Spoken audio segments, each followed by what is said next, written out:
I'm Jennifer Shahade. I'm a writer, chess player, and artist, and I'm also a board member here at the World Chess Hall of Fame, where we have a great show right now, the Imagery of Chess, St. Louis artists. I'm really excited to be here with Deb Douglas, who is an artist, also featured in this show, and a professor at SLU. Thanks for having me. Yeah, so I'm really excited to talk about your piece here, Pawn King. Can you tell me a little bit about how you got the idea for it? Well, when I was invited to participate in the show, of course, having it about chess was the primary goal. And so I started thinking about how I would approach that. I use text and words in my paintings a lot.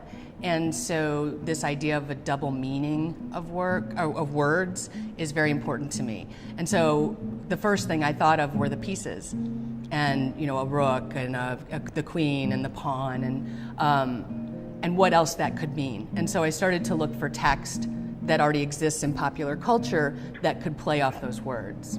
That's how it started.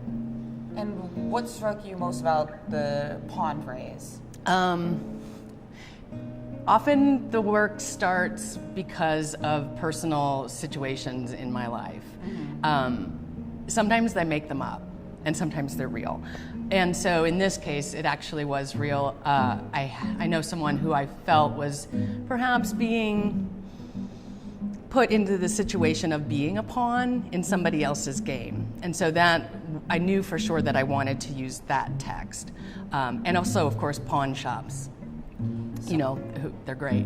Yeah, this refers to an actual business in St. Louis. It does, right? Yes. Mm-hmm. Yeah, the sign is local, that I, got off the internet and then went and looked at and worked from that. So, yeah, it is. It's local. So, who are the pieces in this piece, and what would you think they would be in terms of like a chess game? Well, the dog is a dog that was mine. And I always thought of him as like my spirit animal, and he's deceased. Thanks. And so he's a ghost dog.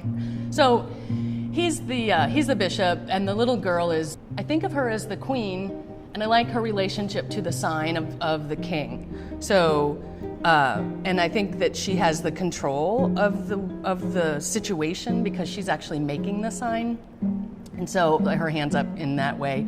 The pawn is the little boy who relates to the relationship that I was talking about at the beginning. And so he's sort of isolated away from the other situation. I love the idea of being a conceptual artist, but I'm so married to image making and narrative that for me the text becomes the conceptual part, this idea of double meaning of words and things. But the stories that I invent, I just find them fascinating. It's like, and you're a writer, so I think that's so interesting, writing. And it plays a big role in my work. And so the images of the people are things that I get. A lot of my work has a sort of nostalgia to it. And so I use imagery from popular culture, books from the past, and things like this from my own time frame as well as beyond that or earlier. And so sometimes the relationship between that boy and the girl speak to a lot of things. They can be like stand-ins for my own situations or for other situations, and the animal figures have done that too, and I've done that for years. And what do you think about this show in general? I think it's fantastic. I can't believe I'm in it. I'm so proud. It's an amazing show. I was blown away when I walked in and saw it. One of the things that I'm so struck by, one, it's really, I know a lot of the artists, and just their body of work is so fantastic beyond just what's in here.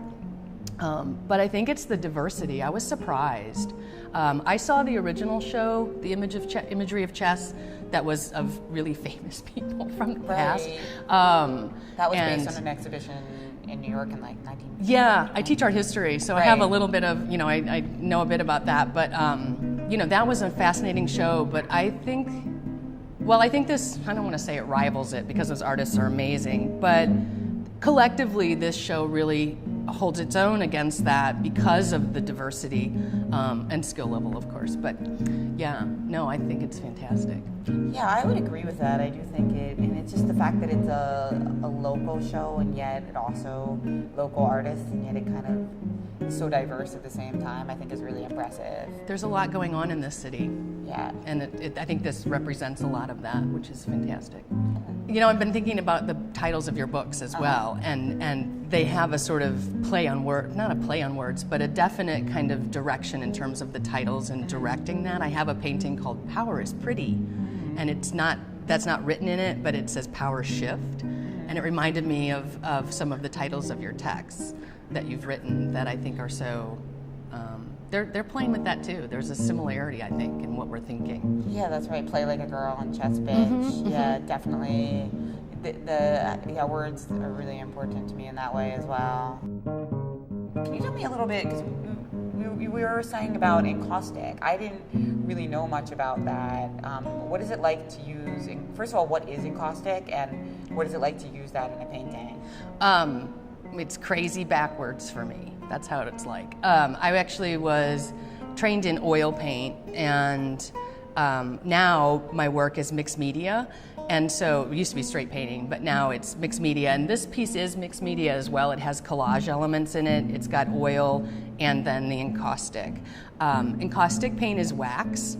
It's one of the oldest paint media, like in the whole history of art. It began in Egypt during when Rome was in Egypt. And so it's very old, and you use wax with pigment, the color, and you heat it. And so you have to paint with it wet or hot. And so the big difference is with oil paint, it dries so slowly, you have time to kind of think about what you're doing. And it's more malleable. You can really shift it around on the surface. If you mess up, for instance, you can you can wipe it out, or you can just paint right on top. There are a lot of things you can do. But wax, if you know, obviously with candles, it hardens really quickly. And so the biggest challenge when I started working with it was learning that I had to think backwards. Like I can't load my brush and then think about where I'm putting it. I have to know where I'm putting it and then load my brush and put it there. Otherwise, I would do this and I'd have this brush with this pigment and I would go to put it on the board and, it's like a stick. It's just hard. Wow. I mean, I love that metaphor, though, for chess. The fact that it's something that you have to, see a few moves ahead as opposed to just, wing it. That seems like a really good metaphor for the fact that we're also on a chess show. Absolutely. And I think, too, that that way of thinking was a way for me to challenge that and directly relate not only the imagery and the words to the game of chess, but the way I think. I wanted to challenge myself to think about it differently than I would with another piece. And I've made other pieces about chess and the queen figure and things like that, but in different media. So Jennifer, I know that you were in the show Ladies' Night, and that you're not only a writer and chess master, but also a visual artist, I believe. And so I saw that show; it was fantastic. But if you could, can you tell me again what you did for that show and how that might relate to what's next for Jennifer Shahade?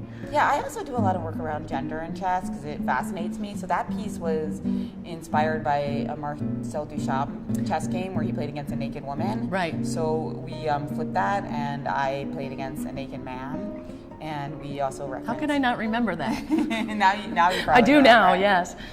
And then actually, kind of partly from coming to this show, I was like, you know what? We've never made my husband and I do a lot of our work together, and we never really made a chess set. So I've been kind of thinking of I've been breastfeeding, but then I've also been doing some formula, and before getting pregnant and while pregnant, I became obsessed with this because there were so many articles pro and con, you should breastfeed or you should formula feed, and it's overwhelming. There were so many gender issues related to it,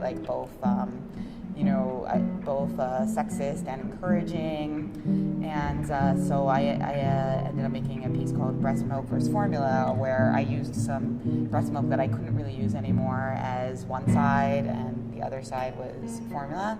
So I felt like that really expressed to me that feeling I was having, that it was, in a way, it was similar to Yoko Ono's piece, yes, where in the end the pieces kind of all look the same. Right, and the argument against or for a certain thing to feed your own child kind of becomes maybe not as much of an argument as it should be. Yeah, I love that similarity. That's right. That in the end, like, it's not as important as it might seem when you become like super obsessed, and the pieces all kind of look the same from far up above. So the sizes match the pieces. Yes, and then I also am really interested in chess composition. I'm not a great chess composer, but chess composition is a part of chess which always fascinates me, where you're not actually playing a competitive game, but instead you're trying to make a position to emphasize the beauty aspects of chess.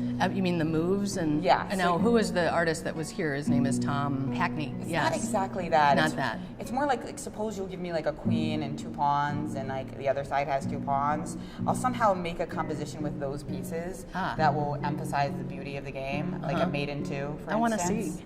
Yeah, it's fascinating. It is. You kind of have to know. The only problem, chess composition is one of the greatest aspects of chess, but you kind of have to be like a decent player to appreciate it. Not like an expert, but you maybe have to spend like at least a few months on chess. You'd have to know some of the nuances of what it is you're doing. It's exactly. like, oh, well, you move this to that, great, but there's more to it, I'm sure. Yeah, I mean, you just have to be able to understand like checkmate and really understand it. So I would say like basic chess compositions, you maybe need like 3 months of chess under your belt, but it's art. I mean, it's really art in one of the purest forms. So that might be like, I think that's a great goal, because if you're an adult learning chess, you might never be like a chess champion or a chess master, but you could say like, if I could appreciate like the art of chess composition, that would be a good goal. Well, thanks very much to Deb Douglas for joining us for this, and of course for the Imagery of Chess St. Louis artists. For those of you watching, thank you, and we hope that you'll check it out, the World Chess Hall of Fame and all the amazing shows here soon. Thank you so much.